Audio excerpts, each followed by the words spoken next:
তুমি যখন সফল হয়ে গেলে তখন তোমার ব্যাপারে চাটাচাটি করা লোকদের ব্যাপারে তুমি কি ভাববে?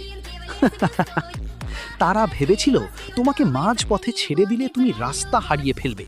তারা ভেবেছিল তোমার নীরবতা মানে তুমি হেরে গেছো। কিন্তু তারা জানে না তুমি তখন নিজের অরা বিল্ড করছিলে। আজ যারা তোমাকে অবহেলা করে ডিলিট করে দিতে চাচ্ছে, কাল তারা তোমার এক ঝলক পাওয়ার জন্য লাইনে দাঁড়াবে। যখন একটা ভাঙা কাঁচের টুকরো হীরায় পরিণত হয়, তখন তার উজ্জ্বলতায় সবার চোখ ধাঁধিয়ে যায়। তুচ্ছ কোনো মানুষের কথায় নিজের এনার্জি নষ্ট করো না। তোমার সাথে অন্যায় হয়েছে, চুপ থাকো। তোমাকে নিয়ে হাসাহাসি করছে, মুচকি হাসো। তোমার নীরবতাই হবে তাদের জন্য সবচেয়ে বড় মানসিক টর্চার। একবার ভাবো, যেদিন তুমি সব বাধা পেরিয়ে সফলতার মঞ্চে গিয়ে দাঁড়াবে, সেদিন কেমন হবে? যেদিন তোমার দিকে আঙুল তোলা মানুষগুলো তোমার দিকে তাকিয়ে নিজের যোগ্যতা নিয়ে প্রশ্ন তুলবে, সেদিন কেমন হবে? Watch highly electric.